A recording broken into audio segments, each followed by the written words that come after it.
A millionaire freezes upon seeing a woman with two 7-year-old girls identical to his late wife, who died 6 years ago, begging outside the restaurant where he was having lunch. Before we dive into the story, drop a comment below and tell us where you're watching from. Enjoy the story. The morning sun streamed through the floor-to-ceiling windows of Maxwell Thornton's corner office on the 52nd floor of Chicago's most prestigious business district. At 45, Maxwell had everything a man could want. Almost everything. "Mr. Thornton, your 10 o'clock is waiting," Jessica, his ever-efficient assistant, announced from the doorway. Her concerned eyes lingered on the untouched coffee on his desk, the third cup that morning. "Give me 5 minutes," Maxwell replied, his voice carrying the weight of authority that had built Thornton Enterprises into a real estate empire. He turned to face the Chicago skyline, a vista he had helped shape over 2 decades. His reflection stared back at him, impeccably tailored suit, salt and pepper hair that magazine profiles called distinguished, and eyes that hadn't truly smiled in 7 years. Success had been his faithful companion, but happiness remained elusive.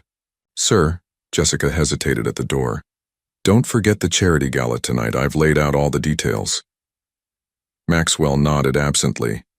These social obligations were necessary evils, empty rituals that punctuated his carefully constructed routine. Breakfast at 6:30, office by 8, meetings until 7, then dinner alone in his Lincoln Park mansion. "It's been 10 years today, hasn't it?" Jessica added softly. Maxwell's jaw tightened. 10 years since he had met Eleanor at a similar charity event. A decade since the brilliant research physician with laughing eyes had walked into his life and changed everything. And 7 years since the accident had taken her away. "Cancel the gala," he said suddenly. "Tell them I'll double my usual donation." The drive home that evening took him past the University Medical Center where Eleanor had worked. Maxwell rarely allowed himself to revisit memories, but tonight they washed over him unbidden. Eleanor in a blue dress at the gala, challenging his views on healthcare development. Eleanor in the garden of their home, planning where they would plant oak trees for our grandchildren to climb. Eleanor's face, luminous with joy on their wedding day. 3 years of perfect happiness before that rainy night when his world collapsed. The mansion stood silent as Maxwell entered. Mrs. Peterson, the housekeeper, had left dinner in the warming oven as she did every evening. He walked past it, climbing the grand staircase to the east wing that remained untouched since Eleanor's death. Her office was exactly as she had left it, research papers neatly stacked, her favorite fountain pen beside them, family photos arranged on the desk. He ran his fingers over the spines of medical journals on the bookshelf, feeling the familiar ache in his chest. "I miss you," he whispered to the empty room. "Every day." His phone rang, shattering the moment. Jessica calling about tomorrow's meeting with investors for the downtown development project, the massive urban renewal that consumed his waking hours. "Get some rest, Mr. Thornton," she urged. "The Anderson Group is flying in specifically to meet you." "I'll be ready," he assured her, his mask of competence sliding back into place. Maxwell Thornton, the man who had everything except what mattered most. The luxurious interior of a Linea restaurant provided the perfect backdrop for Maxwell's business lunch with the Anderson Group executives. Sunlight filtered through the elegant windows, illuminating the exclusive space where Chicago's elite made million-dollar deals over artfully plated cuisine. "The downtown project will revitalize 10 city blocks," Maxwell explained, his voice carrying the practiced confidence that had closed countless deals. "We're not just building properties, we're creating a legacy." Richard Anderson nodded approvingly, but Maxwell's attention suddenly drifted. Through the restaurant's pristine glass facade, a familiar silhouette on the sidewalk across the street made his heart stop. A woman with honey blonde hair pulled into a messy bun stood with 2 small girls, their clothes worn and faded. Despite her disheveled appearance, the woman's profile was unmistakable.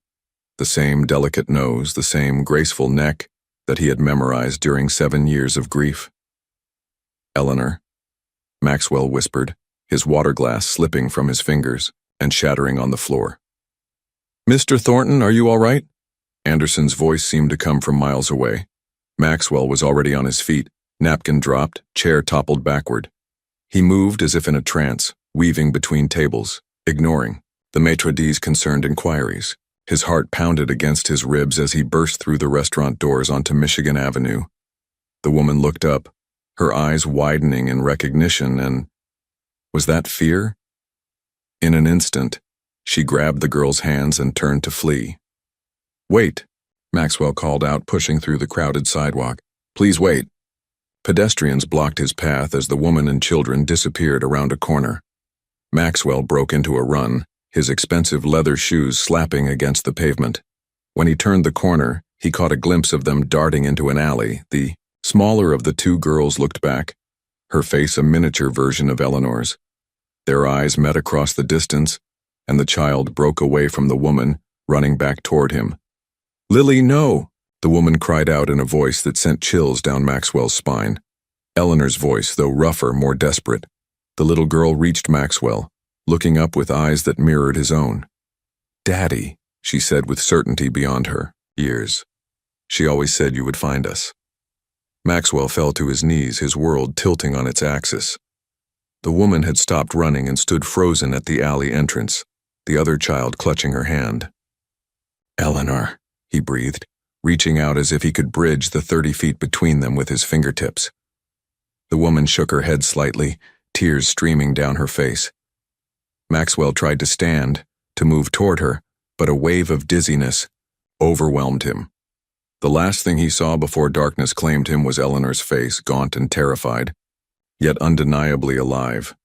He awoke to the harsh fluorescent lights of Northwestern Memorial Hospital and the concerned face of Dr. Williams, his physician for the past decade. "You collapsed on Michigan Avenue," the doctor explained. "Stress-induced syncope, most likely. Your assistant is outside." "The woman," Maxwell struggled to sit up, "and the children." Dr. Williams exchanged a glance with the nurse. "Mr. Thornton, witnesses say you were alone when you collapsed. There was no woman, no children." "That's impossible," Maxwell insisted, the memory of the girl's words burning in his mind. "I need to find them now." The underside of Chicago's gleaming infrastructure told a different story than its polished skyscrapers. Beneath the Roosevelt Road viaduct, Amanda clutched her daughters close as evening shadows lengthened across their temporary shelter. "We need to leave tonight," she whispered, her hands trembling as she stuffed their meager belongings into a worn backpack.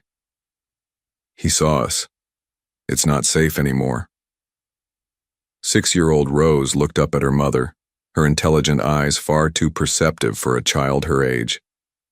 "He looked sad, Mama. Not dangerous."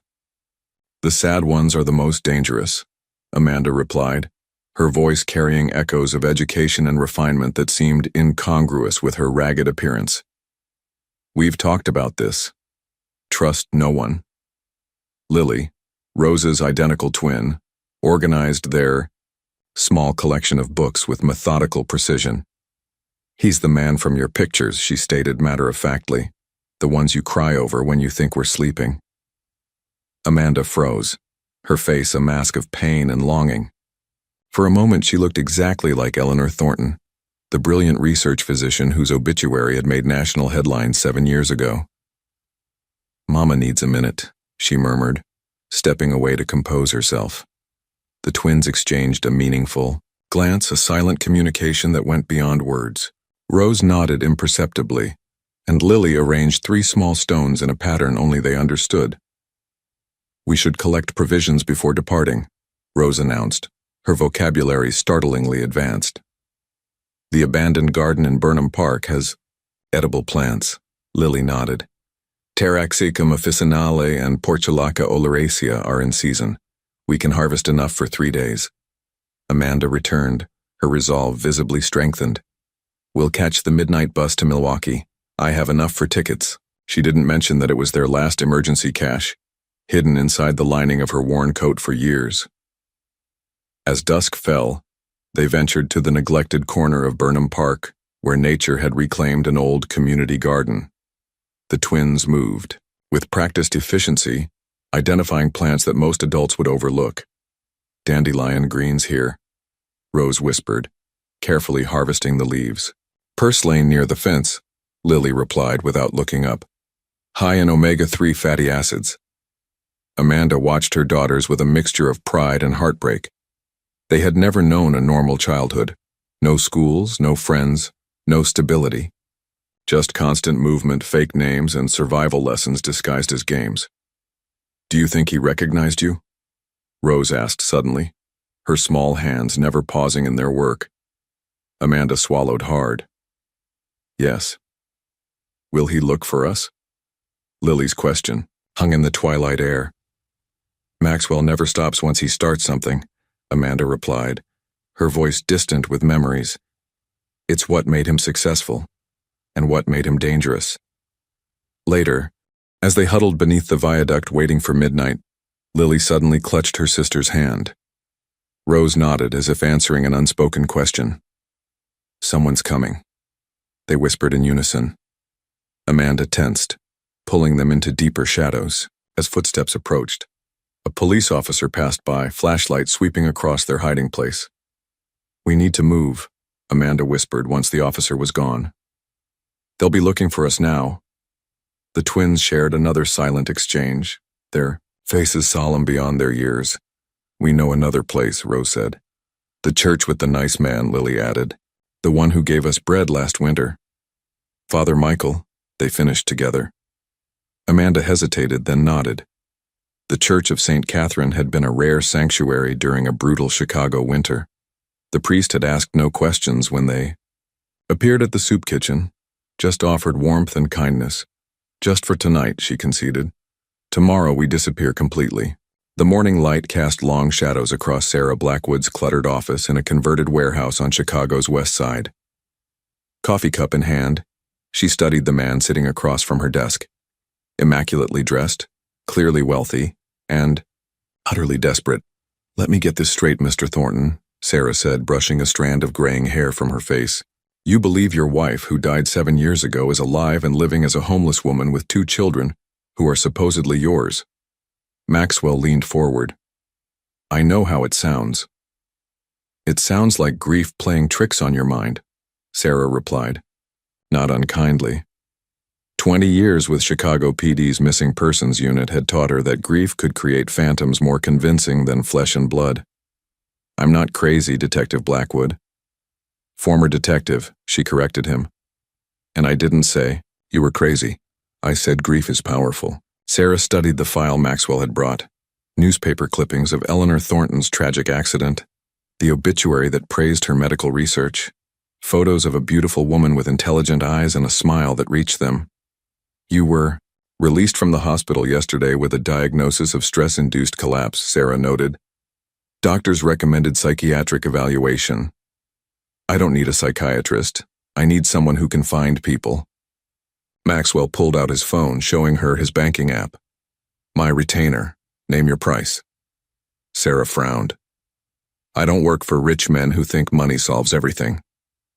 Then work for a man who saw his dead wife yesterday. Maxwell challenged, his voice breaking, who heard a little girl call him Daddy. Something in his eyes gave Sarah pause. Not delusion, but the raw clarity of someone whose world had been upended. She'd seen that look before, in victims whose reality had been shattered by truth, not fantasy. Tell me about the children, she said finally.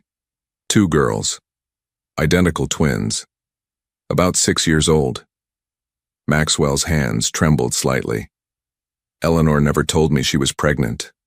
Sarah's investigator instincts stirred. The timeline might work. If Eleanor had discovered her pregnancy shortly before her death, or if the death itself had been. I'll need access to everything, she decided. Medical records, accident reports, funeral documentation, everything. Does that mean you'll help me? Sarah stood, walking to the window that overlooked the city. It means I'll look into it. No, promises beyond that. Thank you, Maxwell breathed, relief washing over his face. Don't thank me yet, Sarah warned. If your wife faked her death and has been hiding from you for 7 years, you might not like what I find. 2 hours later, Sarah sat in her car outside Northwestern Memorial Hospital, reviewing the medical records a sympathetic nurse had provided. Something wasn't adding up. Eleanor Thornton's body had been brought in on March 17, 2018, victim of a single-vehicle accident on Lakeshore Drive during a rainstorm. The attending physician had pronounced her dead on arrival. The death certificate cited massive trauma as cause of death. Yet the medical examiner's report was surprisingly brief. No detailed autopsy findings, just a signature from Dr. Raymond Chen confirming identity and cause of death. The body had been cremated within 48 hours, unusually fast, especially for someone of the Thornton social standing. Sarah made a note to check on Dr. Chen, then dialed a former colleague still working at the medical examiner's office. "Mike, it's Sarah, I need a favor. Dr. Raymond Chen, was he working there in 2018? The answer made her sit up straighter. Left the country? When exactly? She scribbled notes rapidly. The day after the Thornton cremation? That's convenient. Any idea where he went? Sarah ended the call, staring thoughtfully at Eleanor's photograph. Beautiful, brilliant Dr. Thornton, research physician specializing in genetic medicine, happily married, tragically killed at 35 or perhaps not. What were you running from, Eleanor? Sarah murmured to the photograph. And why did you let your husband believe you were dead? The home theater in Maxwell's mansion had been transformed into an investigation hub. Photos of Eleanor covered the walls, wedding pictures, vacation snapshots, formal portraits from charity events. In the center of it all, Maxwell stood frozen before a paused video. Play it again, he commanded softly. The screen flickered to life, showing Eleanor at their 3rd anniversary party, laughing as she cut their cake. Maxwell studied her face frame by frame, comparing it to the mental image of the woman he'd seen. Outside Alinea, "It's her, Sarah. I'd stake my life on it." Sarah Blackwood nodded non-committally, her attention focused on financial records spread across a table. "These quarterly transfers from your personal account, $250,000 each to Grand Cayman accounts. Did you authorize them?" Maxwell frowned, examining the statements. "Some are legitimate donations to research foundations Eleanor supported. But these others?" He pointed to several transactions. "I've never seen these before." "They started 3 months before Eleanor's death and continued for 2 years after," Sarah noted. "Your financial advisor didn't flag them?" "Edward Winters has handled my finances for 15 years. He wouldn't." Maxwell's voice trailed off as doubt crept in. "Unless he was instructed to." Sarah watched realization dawn on his face. "By Eleanor?" Maxwell ran his hands through his hair, the gesture making him look suddenly vulnerable. "If she needed money to disappear, she had access to our accounts. But why not just tell me? Why let me think she was dead?" "Unless she was afraid of you," Sarah suggested carefully. The flash of pain in Maxwell's eyes seemed genuine. "I never gave her reason to fear me. Never." Sarah's phone buzzed with a text from her contact at the medical examiner's office. Chen relocated to Switzerland. Prestigious job offer came suddenly. Still there, according to LinkedIn. Switzerland. The word triggered something in Maxwell's memory. Eleanor consulted for a Swiss research lab the year before she died, he said. Reinhardt Institute. She traveled there 3 times. Sarah added this to her growing notes. "I'll look into them." As Sarah left to pursue this lead, Maxwell wandered into Eleanor's preserved office, drawn by an inexplicable impulse. He'd kept everything exactly as she left it, her books, her papers, even the half-empty bottle of hand lotion she'd imported from France. His fingers traced the spines of medical journals on her bookshelf, stopping at Advances in Genetic Therapy. Eleanor had co-authored a chapter. As he pulled it out, something clattered to the floor. A small USB drive hidden behind the books. Maxwell stared at it, heart racing. Had it always been there? Had he simply missed it during 7 years of morning visits to this room? The drive was password protected. Maxwell tried their anniversary date. Access denied. Her birthday. Denied. His birthday. Denied. He closed his eyes, thinking of Eleanor's security habits. She'd always used meaningful phrases from their relationship, claiming they were easier to remember than random characters. "Where we first met," he typed. "Denied." "Our wedding song." "Denied." Maxwell paused, remembering a conversation from their honeymoon.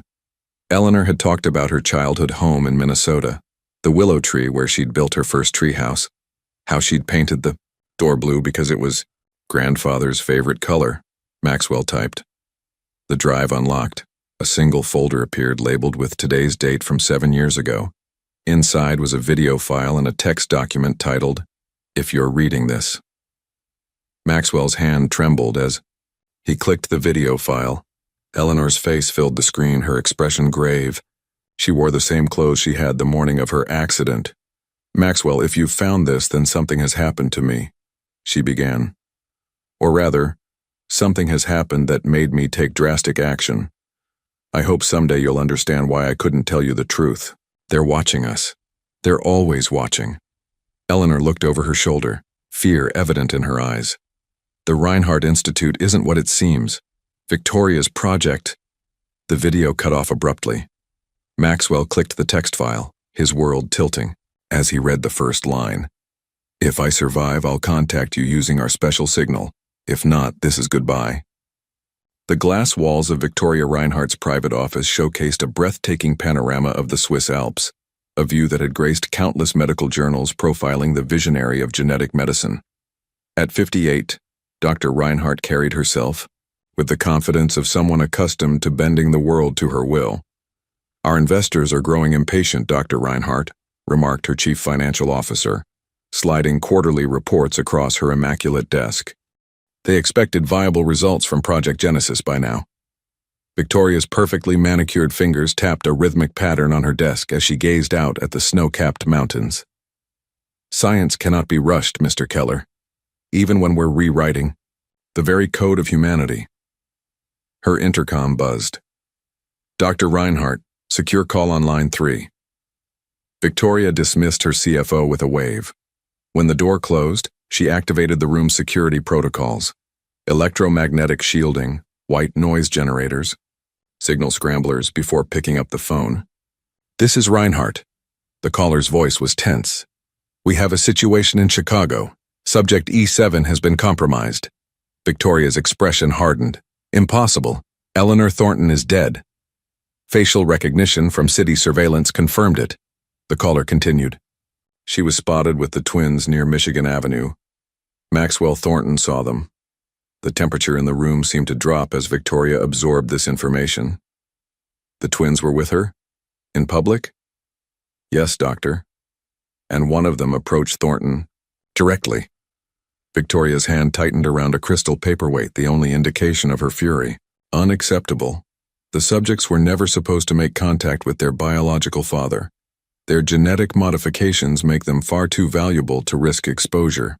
She swiveled her chair toward 3 large monitors displaying data on multiple test subjects across various facilities. E7 and her offspring had been her most promising success story, until Eleanor discovered the truth about Project Genesis and fled with the twins. "Activate containment protocol," Victoria ordered. "I want them located and extracted within 24 hours. "And Thornton?" Victoria considered the implications. Maxwell Thornton was wealthy, connected, and now aware his dead wife might be alive. A dangerous combination. Distract him. Use the usual methods: financial irregularities, legal complications with his development project. If that fails, more permanent solutions may be necessary. After ending the call, Victoria accessed a secure server containing video files labeled E7 monitoring. The earliest footage showed Eleanor Thornton in a lab coat, excited about joining the Reinhardt Institute as a consultant. Subsequent videos documented her growing suspicion as she uncovered fragments of Project Genesis. The final recording captured Eleanor's horror upon discovering her own pregnancy had been manipulated, that the twin embryos she carried had been genetically modified without her knowledge or consent. Victoria fast-forwarded through years of surveillance, Eleanor in disguise moving from city to city, the twins developing abilities that exceeded even Victoria's ambitious projections. Their accelerated healing, enhanced cognitive functions, and most intriguingly, their apparent ability to communicate without speaking, represented breakthroughs that would revolutionize human evolution. 7 years of hiding, Victoria murmured. Impressive, Eleanor, but futile. She opened a drawer containing a dossier on Maxwell Thornton. His financial records showed the carefully disguised transfers that had unknowingly funded parts of Project Genesis through shell companies. His psychological profile highlighted his determination, intelligence, and the emotional vulnerability created by Eleanor's death. Victoria closed the file. Decision made. Prepare my jet, she instructed her assistant through the intercom. I'm going to Chicago. In the adjacent laboratory, scientists in white coats monitored children with abilities similar to the twins, the next generation of Project Genesis. Unlike the twins, these children had never known freedom. Their genetic code, like their lives, belonged to Victoria Reinhardt. We're so close, Victoria whispered, watching a child spontaneously heal a surgical incision. Eleanor can't be allowed to ruin everything now. St. Catherine's Church stood as a quiet sanctuary amid Chicago's urban landscape, its weathered stone, walls offering refuge to those the city had forgotten. Father Michael O'Connor was locking up after evening mass when a shadow moved near the side entrance. We need help, came a whispered voice. The priest turned to find a gaunt woman with 2 small girls, their faces partially hidden by worn hoodies. Recognition dawned immediately. My God, he breathed. Eleanor? Amanda, she corrected sharply, glancing nervously over her shoulder. Please, Father, just for tonight. Father Michael ushered them through the rectory door without hesitation. Under the hallway light, he was struck by the change in the woman he'd known as Dr. Eleanor Thornton, once his most dedicated hospital volunteer and ethical sounding board. Her cheeks were hollow, her once vibrant eyes now constantly darting, scanning for threats. The basement apartment has a separate entrance, he said, leading them down a narrow staircase. No one will look for you here. The twins moved in perfect synchronization, maintaining exactly 3 steps behind their mother, their matching faces serious beyond their years. When did you last eat? Father Michael asked. The girls answered in unison. Yesterday morning. While Father Michael prepared a simple meal, Amanda paced the small apartment, checking windows and exits. The twins sat perfectly still at the table, their posture identical. Maxwell found us, Amanda said abruptly. He saw us on Michigan Avenue. Father Michael paused. Your husband has been a broken man since your death, Eleanor. Amanda, she insisted. Eleanor died in that car crash. She had to. Did she? Father Michael asked gently. Or did she run from something, or someone? Before she could answer, the twins suddenly turned toward the door in perfect unison. Someone's coming, they whispered together. Across town, Maxwell stared at the USB drive's contents, his mind reeling from Eleanor's warnings about the Reinhardt Institute. A knock at the door interrupted his thoughts. His security team admitted, a man Maxwell hadn't seen in years. Dr. Thomas Wells, Eleanor's former research colleague and their best man. I came as soon as I heard you were looking into Eleanor's work, Thomas said, declining Maxwell's offer of a drink. There are things you need to know. She's alive, Thomas, Maxwell said without preamble. I saw her yesterday. Instead of surprise or disbelief, Thomas's expression showed grim confirmation. Then we have less time than I thought. You knew? Maxwell felt his legs go weak. All this time you knew? I helped her disappear, Thomas admitted. It was the only way to protect her and the babies. Babies? Maxwell echoed, the word landing like a physical blow. The twins. They're mine? Thomas nodded solemnly. Biologically, yes, but there's more to it than that. In her modest apartment, Sarah Blackwood spread Maxwell's financial records across her kitchen table. Something wasn't adding up.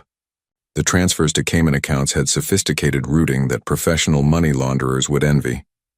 A knock at her door made her reach instinctively for the gun she still kept from her detective days. Through the peephole, she saw a woman, in hospital scrubs. "Jennifer Harris," the woman said through the door. "I was Eleanor Thornton's nurse. Thomas Wells said you might be able to help." Sarah opened the door cautiously. "Help with what?" "The night Eleanor Thornton supposedly died," Jennifer said, her voice trembling slightly. "I was on duty." The woman they brought in wasn't her. The medical examiner knew it too, but someone paid him to falsify the records. Sarah's investigator instincts went on high alert. "Come in. Tell me everything." As Father Michael prepared beds for his guests, the twins sat cross-legged on the floor, their fingertips touching lightly. "The doctor man found Daddy," Lily whispered. "The nurse lady found the detective," Rose added. "They're all coming together," they finished in unison. Amanda watched her daughters with a mixture of wonder and fear. Their connection, their ability to sense events beyond their immediate surroundings, was growing stronger each day. Just one of many secrets she'd been running to protect.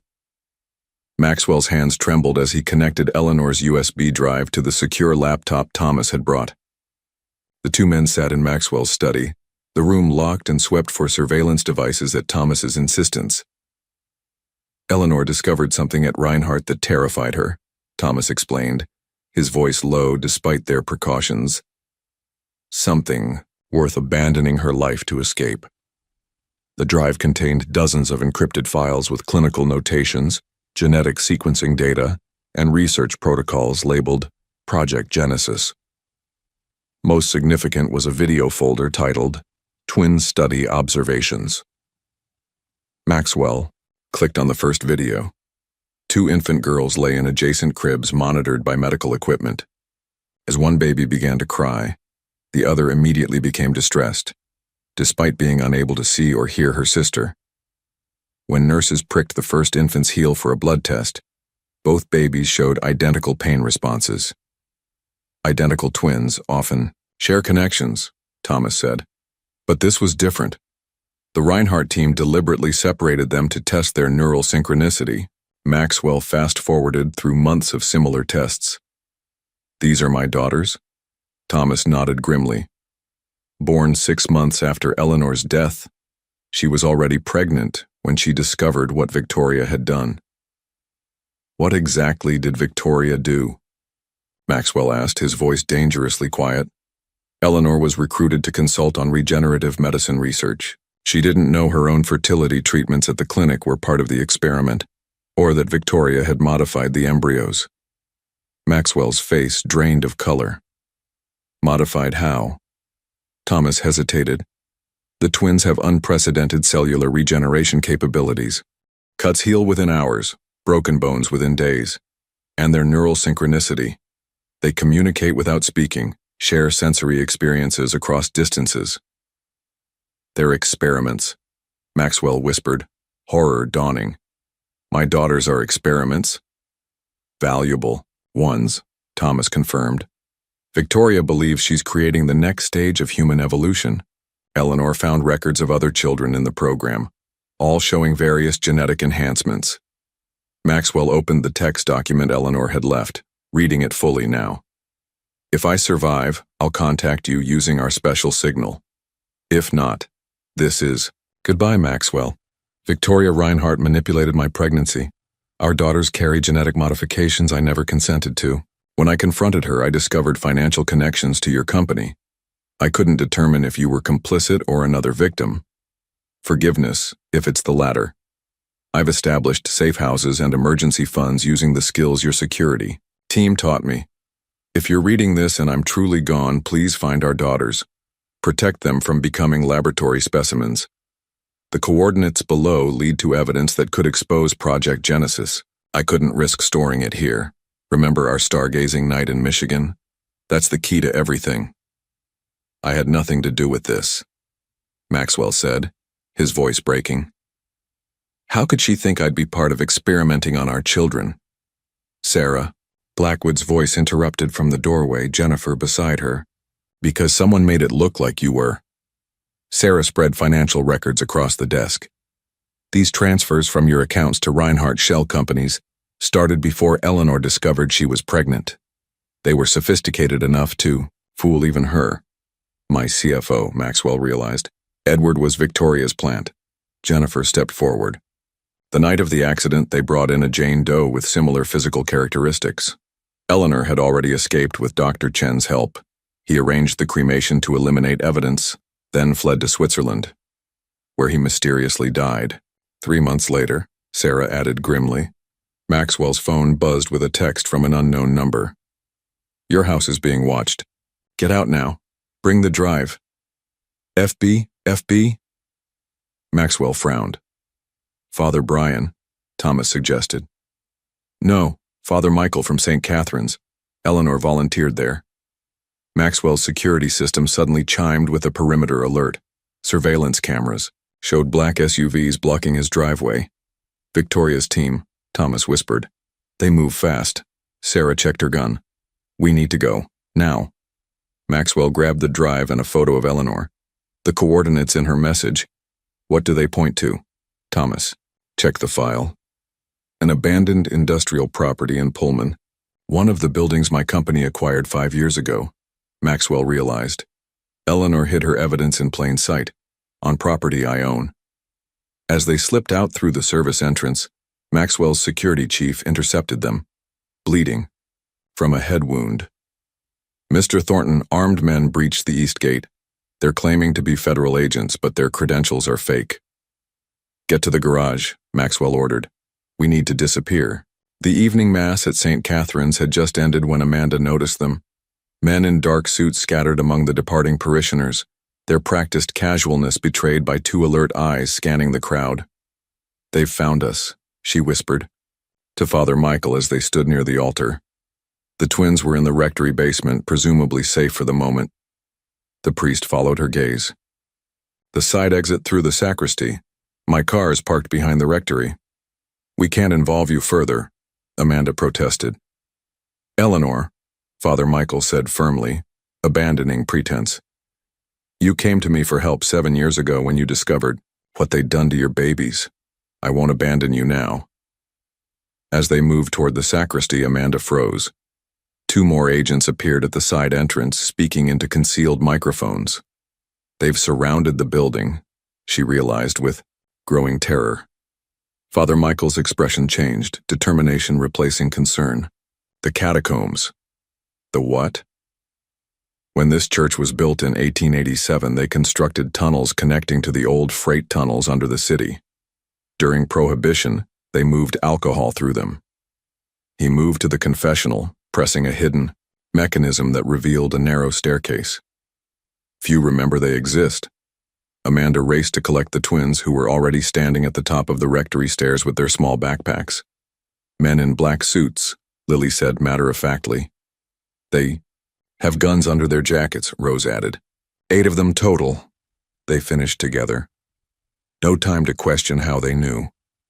Amanda grabbed their hands and followed Father Michael into the darkness beneath the church. Across town, Sarah Blackwood's apartment doors splintered inward as armed men in tactical gear stormed the small living space. But Sarah was already gone, having noticed the surveillance team setting up across the street 20 minutes earlier. A lifetime in law enforcement had taught her to recognize a stakeout. She'd slipped out through her building's service exit, taking only her weapon, phone, and the file on Eleanor Thornton. Now she crouched in the alley behind a dumpster, watching, the team searching her apartment. Professional hit squad, she muttered, recognizing their movements. Not cops. Her phone vibrated with a text from Thomas. Maxwell's house compromised, heading to the Pullman property. Meet there if possible. Sarah deleted the message and moved through back alleys toward the nearest L station. Someone with serious resources wanted to shut down their investigation, which meant they were getting close to the truth.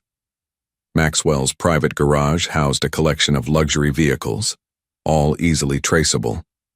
Instead, they took his security, chief's personal car, an unremarkable Ford sedan with tinted windows. Stay off main roads, Thomas directed as Maxwell drove. They'll have traffic cameras monitored.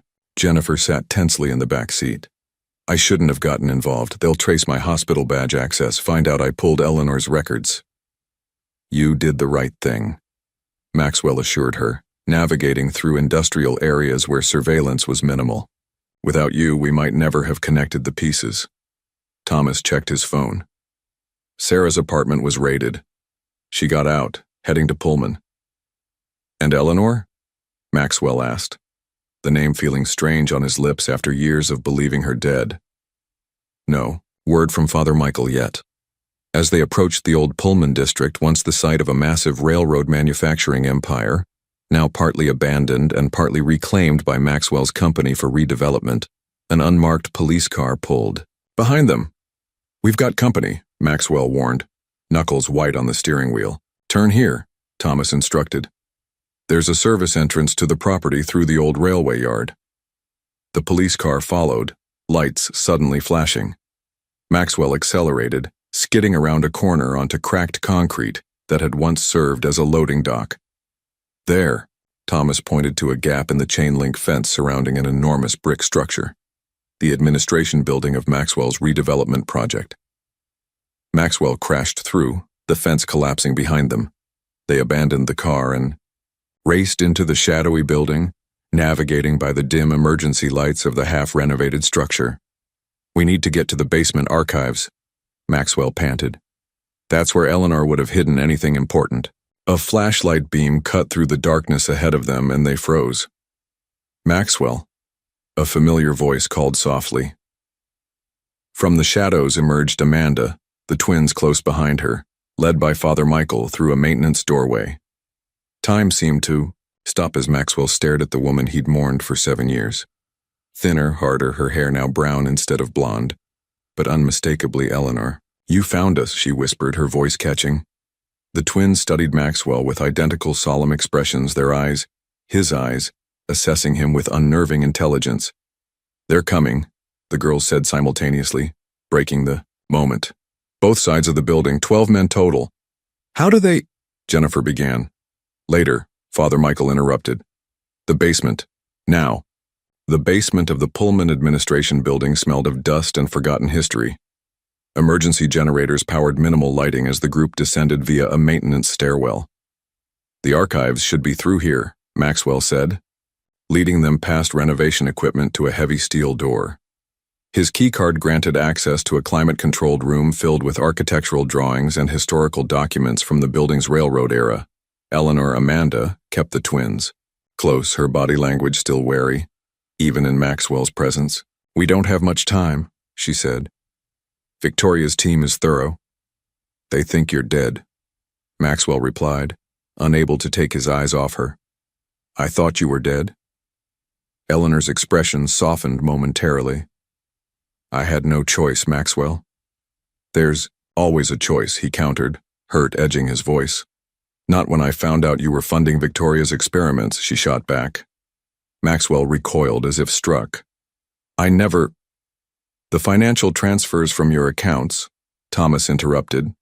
We've confirmed they were orchestrated by your CFO, Edward Winters. Victoria placed him in your company years ago, Eleanor explained, her voice gentler now. Before we even met, she planned everything meticulously. Father Michael kept watch at the door while Sarah examined the room's layout. Whatever you hid here, Eleanor, we need to find it now. Eleanor nodded, moving to a section of original blueprints. Help me move this cabinet. Behind it lay a small wall safe concealed by architectural drawings. Eleanor entered a combination. Our anniversary, Maxwell realized as he recognized the numbers. The safe contained a single external hard drive and a sealed medical container. Everything I could gather about Project Genesis, Eleanor explained. Research protocols, genetic sequences, subject profiles, financial records, and this, she indicated the medical container. Blood and tissue samples from the twins, showing the genetic modifications. Thomas examined the container. This is what Victoria fears most, physical evidence of illegal human experimentation. The twins suddenly turned toward the stairwell. They're inside the building, they said. In unison, Sarah checked her weapon. We need an exit strategy. The old freight tunnels, Father Michael suggested. They run under this entire district, connecting to the river. How do you know that? Jennifer asked. I grew up in Pullman, the priest explained. As kids, we explored the tunnels. Most are sealed now, but there should be an access point in the original boiler room. Maxwell nodded. It's on the renovation plans, 2 levels down. Eleanor placed the hard drive and samples in her backpack. It's time you knew everything, she said to Maxwell. Why I ran, what Victoria did to our daughters. As they moved deeper into the building's substructure, Eleanor revealed the full truth. I was recruited to consult on Reinhardt's regenerative medicine research. It seemed revolutionary. Treatments that could accelerate healing, extend lifespans, perhaps even cure previously incurable conditions. They reached a massive chamber once housing industrial boilers, now partially dismantled for renovation. When I discovered I was pregnant, Victoria offered prenatal care through the institute. I never suspected. Eleanor's voice faltered. By the time I realized what she'd done, the modifications to the embryos were irreversible. What exactly did she do to them? Maxwell asked, watching the twins methodically examine the room's perimeter, moving in perfect synchronization. CRISPR gene editing, but with proprietary techniques far beyond what's publicly known, Eleanor explained. She activated genes controlling cellular regeneration, neural plasticity, and, she hesitated, extrasensory perception. They can read minds? Sarah asked skeptically. Not exactly, Eleanor replied. They share a neural connection that science can't fully explain. They feel what the other feels, see what the other sees, but it's expanding beyond just each other. They sense people's intentions, detect deception. They're the future Victoria wants to create, Thomas added grimly. Humans 2.0, under her control. The tunnel entrance should be here, Father Michael called, examining a bricked-over archway. As Maxwell helped clear debris to expose the passage, Eleanor continued. When I confronted Victoria, she showed me the other children in the program. Some with enhanced strength, others with accelerated cognitive development.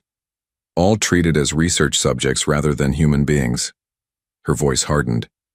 That's when I knew I had to disappear with our daughters. Why not come to me? Maxwell asked, the question that had haunted him for 7 years. Eleanor met his gaze directly. Because the financial trail led straight to you, Maxwell, and Victoria convinced me you'd approved everything. The forgotten freight tunnel stretched before them like a time capsule. Brick-lined walls glistening with moisture, rusted tracks still embedded in the concrete floor. Father Michael led with a small flashlight, navigating the labyrinth from childhood memory.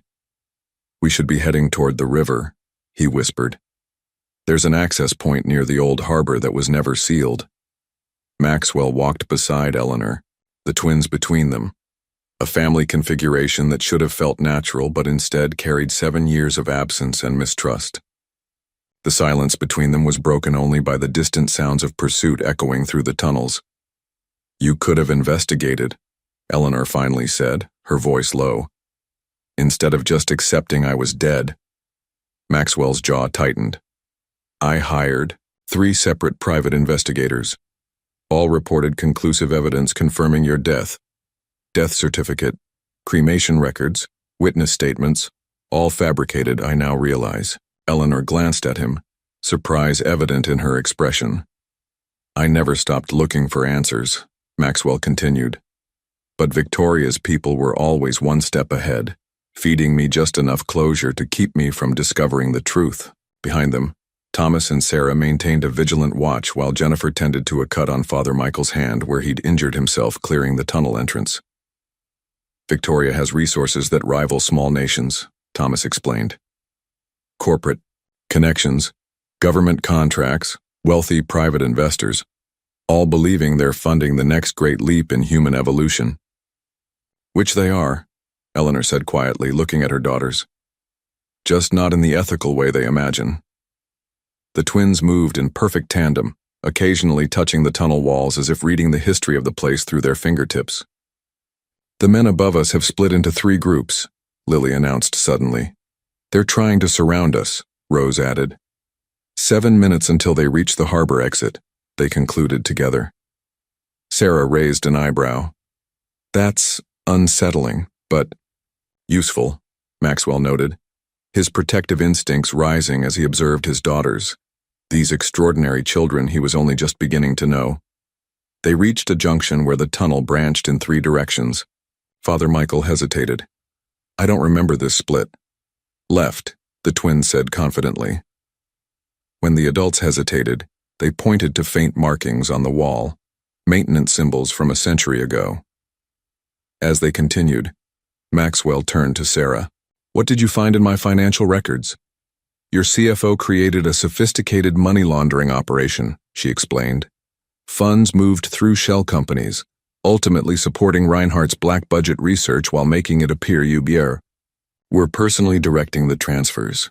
Edward has been with me since I started my company, Maxwell said, disbelief coloring his voice. Victoria must have placed him years ago, anticipating I might eventually be useful. Or anticipating you might meet Eleanor, Thomas suggested.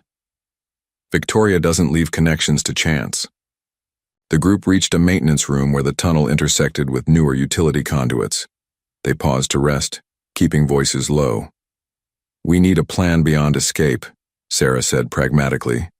Victoria will never stop hunting you, all of you. The evidence on this drive is our leverage, Eleanor replied, patting her backpack.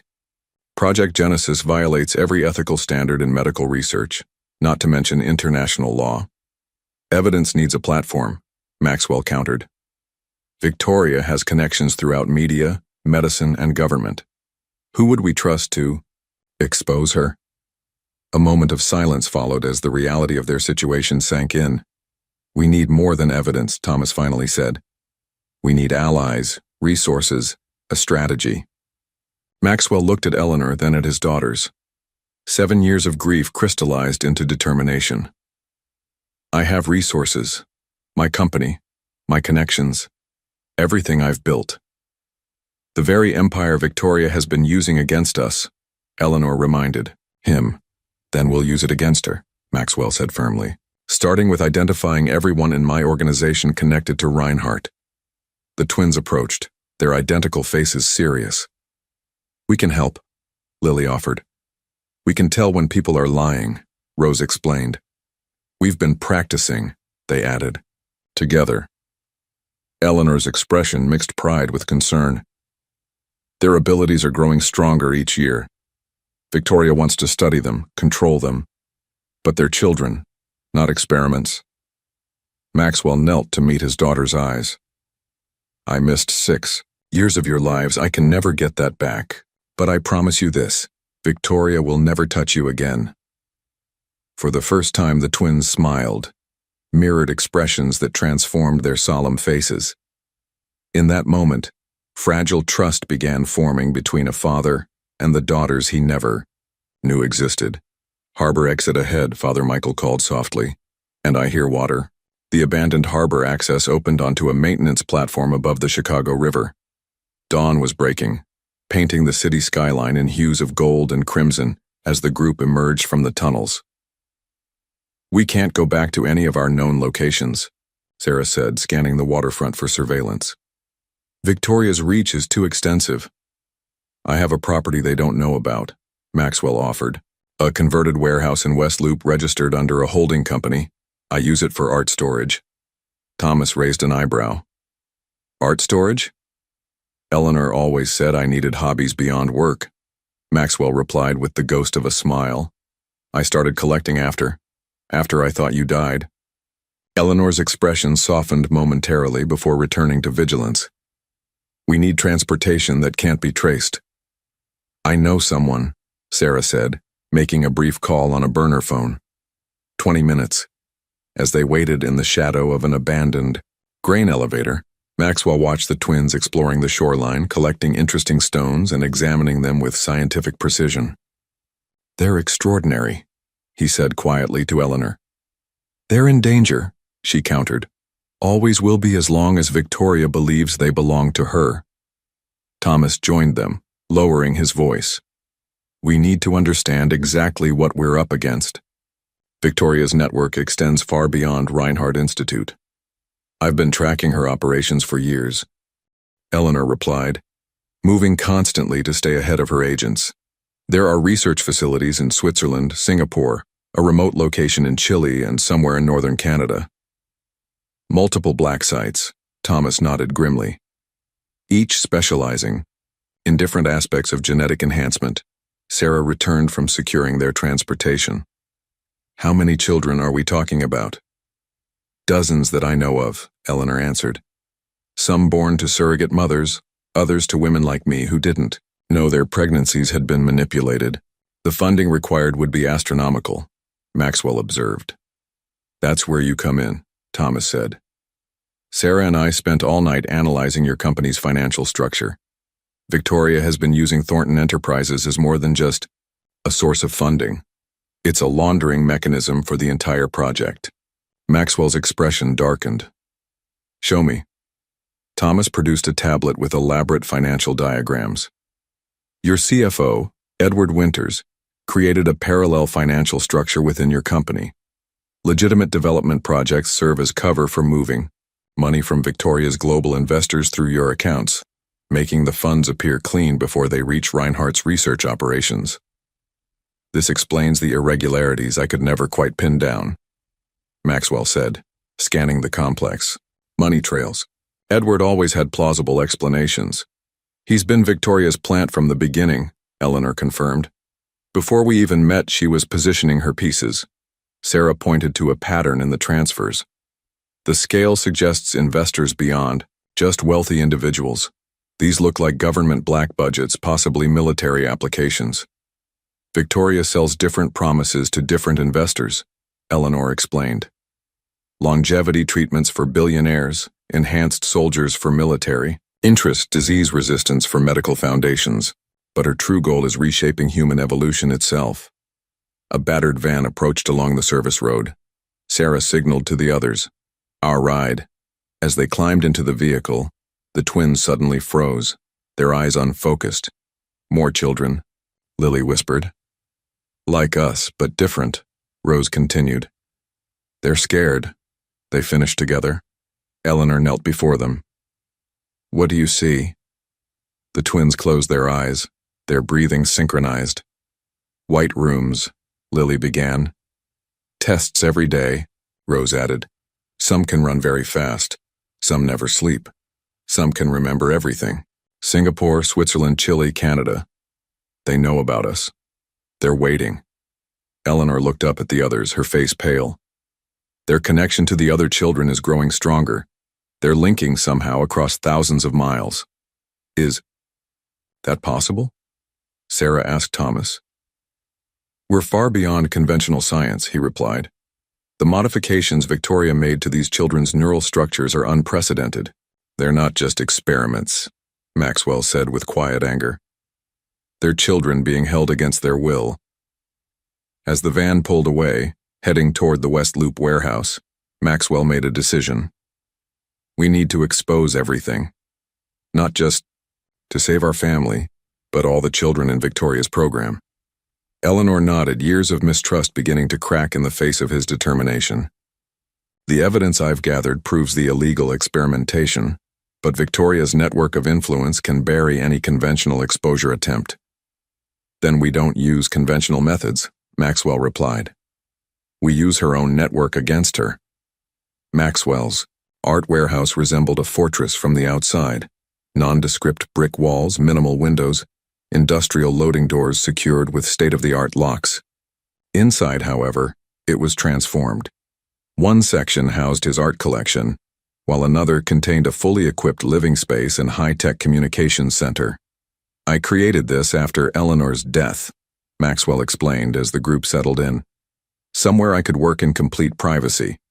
Or hide if necessary, Sarah observed astutely. Over the next 48 hours, they barely slept, piecing together their strategy while monitoring Victoria's movements. Thomas and Jennifer analyzed the medical evidence from Eleanor's hard drive documenting violations of international bioethics protocols. Sarah used her law enforcement contacts to quietly identify potential allies in the FBI and Interpol. Father Michael provided pastoral care to the emotionally exhausted group, particularly the twins, who were experiencing increasingly vivid connections to Victoria's other test subjects. Maxwell worked the financial angle, tracing every dollar that had flowed through his company into Project Genesis. Victoria's scheduled to deliver the keynote at the International Biotechnology Conference tomorrow at McCormick Place, he announced. She's bringing major investors to announce a breakthrough in regenerative medicine. She's going public with a sanitized version of her research, Eleanor said, studying the conference agenda, positioning herself for acclaim while hiding the unethical foundations. Perfect timing, Maxwell replied. The world's scientific media will be watching. Their plan crystallized. Maxwell would confront Victoria publicly during her keynote while Sarah coordinated with trusted law enforcement contacts to raid key Reinhardt facilities. Using coordinates from Eleanor's files, Thomas and Jennifer would release comprehensive medical evidence to regulatory authorities and trusted journalists simultaneously, while Father Michael would escort Eleanor and the twins to safety at a location known only to him. Victoria will have security throughout the conference center, Sarah warned. Professional contractors, possibly with government training. I'm counting on it, Maxwell replied. We need to keep her occupied while the raids happen. Eleanor approached Maxwell, as the others prepared. Your plan puts you directly in harm's way. I've been in harm's way since I thought I lost you, he answered quietly. Just didn't know it. A fragile moment of reconnection passed between them, broken when the twins approached. We want to help, they said together. The other children are waiting, Lily continued. They're ready to resist, Rose added. Eleanor knelt before her daughters. It's too dangerous for you to be at the conference. We don't need to be there physically, they replied with unsettling synchronicity. The International Biotechnology Conference transformed McCormick Place into a showcase of cutting-edge science. Victoria Reinhardt arrived with an entourage of assistants and security, her elegant suit and confident stride projecting the image of a visionary rather than a predator. Maxwell entered separately, using his status as a major Chicago developer to secure a VIP pass. Sarah and Thomas positioned themselves strategically throughout the venue, coordinating via encrypted communications with teams on 3 continents, waiting for Maxwell's signal. Victoria took the stage to enthusiastic applause, her presentation materials displaying the Reinhardt Institute's public-facing research. Today marks a turning point in human medicine, she began. Regenerative treatments that will transform recovery from injury, extend quality of life, and, perhaps one day, end cellular degeneration entirely. From his seat in the 3rd row, Maxwell studied the woman who had destroyed his family. Behind Victoria's polished exterior, he now recognized the calculating ambition that had orchestrated their suffering. The applications extend beyond medicine, Victoria continued, advancing to slides showing remarkable tissue regeneration. Imagine soldiers who heal from injuries in days rather than months, emergency responders who can endure toxic environments, children born naturally immune to cancers and degenerative diseases. Maxwell rose from his seat, approaching the stage. Victoria faltered momentarily as she recognized him, recovering quickly with professional poise. Maxwell Thornton, she acknowledged smoothly. Chicago's premier developer. Are you interested in our medical facility expansion? I'm interested in Project Genesis, Maxwell replied, his voice carrying through the hall. The children in white rooms in Switzerland, Singapore, Chile, and Canada. The illegal genetic experiments. The lives you've destroyed. Security personnel moved toward Maxwell as murmurs rippled through the audience. This man is clearly disturbed, Victoria said into the microphone, maintaining her composure. Security, please escort him out. Tell them about Eleanor Thornton, Maxwell continued as guards reached him. Tell them how you manipulated her pregnancy, experimented on her unborn children, then forced her to fake her death when she discovered the truth. Victoria's smile hardened. Mr. Thornton recently suffered a psychological break following hallucinations about his deceased wife. It's quite tragic. As security surrounded Maxwell, chaos erupted across the venue. The conference center screen suddenly switched from Victoria's presentation to surveillance footage from Reinhardt's facilities. Children in clinical settings undergoing tests, medical data showing genetic modifications, financial records connecting it all to Victoria. "What is this?" Victoria demanded, looking off stage where her technical team scrambled helplessly. Simultaneously across the globe, coordinated raids began at Reinhardt facilities. In the warehouse, Eleanor watched with the twins as they sat in deep concentration. Their eyes closed, hands clasped. "The children are helping," Eleanor whispered to Father Michael. "They're showing each other how to unlock the doors." The aftermath of the Reinhardt Institute's exposure unfolded not as a single triumphant moment, but as a complex cascade of consequences. 3 weeks after the conference, Maxwell sat in the living room of a remote lakeside cabin in northern Michigan, watching Eleanor, still adjusting to reclaiming her true identity, as she reviewed news reports on her tablet. "The Singapore facility director is cooperating with authorities," she noted, "trading testimony for leniency." Maxwell nodded, still processing the whirlwind events since Victoria's public downfall. "The Swiss government has taken custody of 17 children found at the Zurich facility. Their biological parents are being traced." Outside, the twins played by the water's edge, their synchronized movements a reminder of their extraordinary connection. They appeared like typical 6-year-olds enjoying summer freedom, yet occasionally they would freeze in unison, their attention captured by something beyond normal perception. "They're still connected to the others," Eleanor said, following Maxwell's gaze. "It's fading gradually as distance and time separate them, but they describe it like a chorus of voices becoming whispers." Sarah arrived that afternoon, bringing updates from Chicago. They gathered around the cabin's wooden table as she unpacked files and connected her laptop. "Victoria's legal team is formidable," she reported. "They're claiming all research was conducted under proper protocols, that the more controversial aspects were the work of rogue scientists without her knowledge." "Of course they are," Thomas said bitterly. "The wealthy rarely face real consequences." "Some facilities remain operational," Sarah continued, "particularly those with government contracts. They've rebranded as advanced medical research centers, while quietly destroying incriminating evidence." Father Michael, who had been preparing lunch in the kitchen, joined them. "The children are the priority now. Many face medical and psychological challenges from their modified genetics. Not to mention legal limbo," Jennifer added. "Their very existence challenges current regulatory frameworks. Are they victims, subjects, or something entirely new in the eyes of the law?" Maxwell listened to the sobering reality of their partial victory. The exposure of Project Genesis had not delivered the clean resolution they'd hoped for. Instead, it had revealed the true complexity of confronting an enterprise embedded within legitimate medical research, private wealth, and government interests. "We've won the battle but not the war," he acknowledged. "Victoria's network is damaged, but not destroyed." "Which is why we need the foundation," Eleanor said, determination in her voice.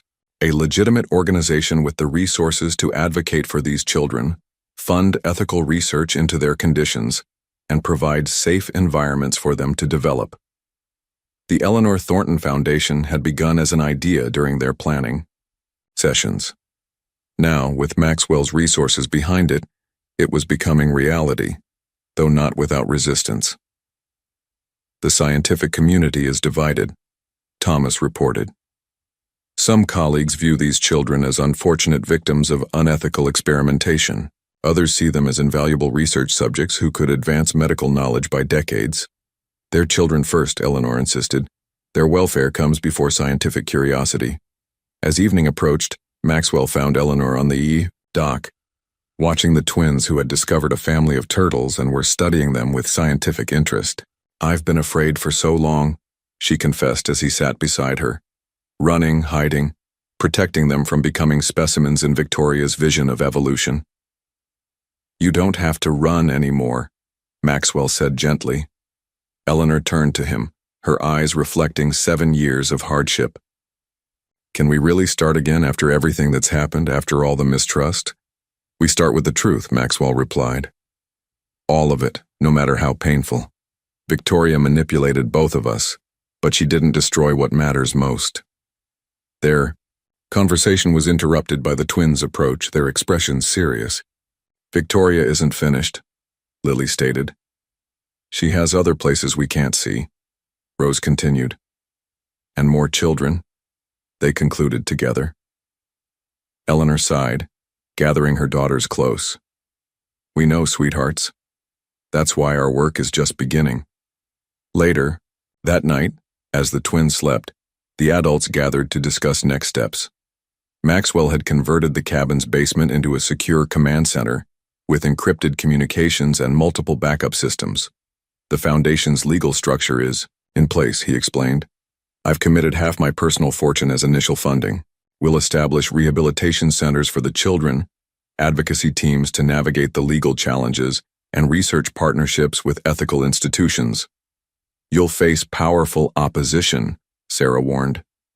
"Victoria's investors include people who can make governments listen. Then we'll need to be louder," Maxwell replied, the businessman in him emerging. "More strategic, more persistent." As the meeting concluded, Maxwell found himself alone with Eleanor in the kitchen. The distance between them had begun to diminish, but 7 years of separation couldn't be erased overnight. "I never stopped loving you," he admitted quietly. "Even when I thought you were gone." Eleanor's hand found his across the counter. "I never stopped loving you either. That's what made the doubt so painful, believing you might have been part of Victoria's plan." Their fingers intertwined, a small step toward healing what had been broken. Outside, under the Michigan stars, the twins sat on the dock, their hands clasped as they sent silent messages of hope to children they had never met, but whose experiences they uniquely understood. 2 years later, the Eleanor Thornton Foundation headquarters occupied a modern, sun-filled building on Chicago's North Side. Its open architecture and transparent glass walls represented the organization's commitment to ethical science conducted in the light, not in shadowy laboratories. Maxwell stood in his office watching 8-year-old Lily and Rose in the Foundation's specialized classroom below. Their dark hair, now longer and often worn in matching braids, caught the morning light as they worked with 3 other children rescued from Reinhardt facilities. Though still identical in appearance, the twins had gradually developed subtle differences in personality, Lily more analytical, Rose more intuitive, a natural divergence that Eleanor celebrated as evidence of their growing individuality. "The Zurich Regulatory Board approved our research protocol," Eleanor announced, entering with a tablet displaying the official documentation. At 44, she had reclaimed much of her former self, the brilliant research physician now directing her expertise toward understanding and helping the children affected by Project Genesis. "That makes 7 countries now," Maxwell replied, pride evident in his voice. "The Foundation's credibility is growing." Eleanor joined him at the window. "The Chilean children arrived next week. Their regenerative capabilities are even more pronounced than the twins. My bones heal within hours." "And their psychological assessment?" "Significant trauma," Eleanor sighed. Like most of Victoria's subjects, they were isolated from normal childhood experiences, treated as specimens rather than people. Maxwell nodded solemnly. Their work had evolved beyond mere exposure of Victoria's illegal operations into a comprehensive effort to rehabilitate the children and establish ethical frameworks for addressing their unique needs.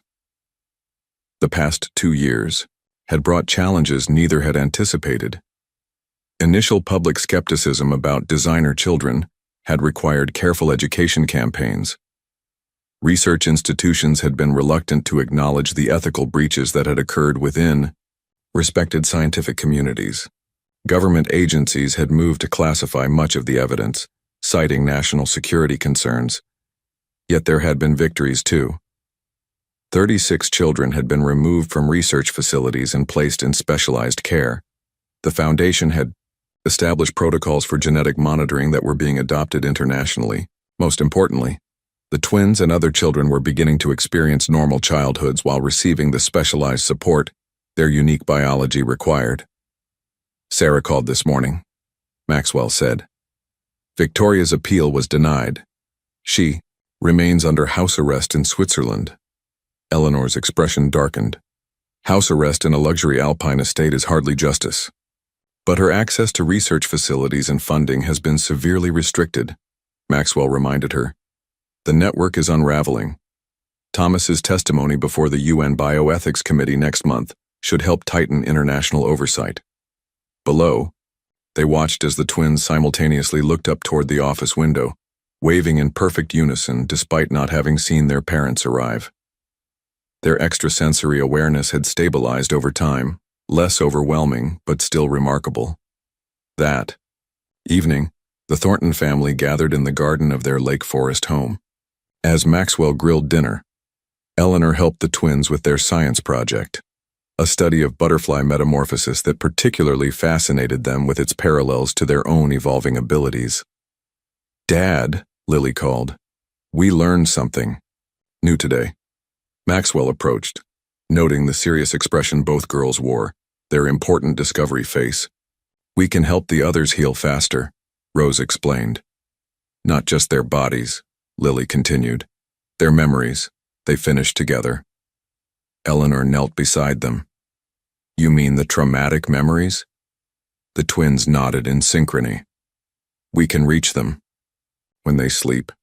Show them they're not alone. Teach them what you taught us." Eleanor and Maxwell exchanged a look of wonder and concern, the same complex mixture of emotions that had defined their journey as parents to these extraordinary children. Later, with the twins asleep, Maxwell and Eleanor sat on their porch watching fireflies illuminate the summer darkness. Their relationship had gradually rebuilt itself, different from before but perhaps stronger for having been tested. "Victoria once told me that evolution requires pressure," Eleanor said quietly. "That comfort breeds stagnation, while adversity forces adaptation." "She wasn't entirely wrong," Maxwell replied, "but she missed something crucial." "What's that?" "That true evolution isn't just about survival or physical adaptation." He took her hand, the gesture natural now after 2 years of rediscovery. "It's about growing in our capacity for connection, for empathy, for protection of those more vulnerable. That's the real future of humanity." Eleanor leaned against his shoulder, watching the fireflies rise like stars from the grass. Victoria wanted to control evolution. Instead, she simply set it free in ways she never imagined. In their bedroom, the twins dreamed in perfect synchrony, their minds reaching across distances to connect with others like them. In their shared dreamscape, they created something Victoria could never have engineered with all her genetic manipulations. A community of understanding, a network of healing, a family built not from modified DNA but from the most fundamental human need to belong.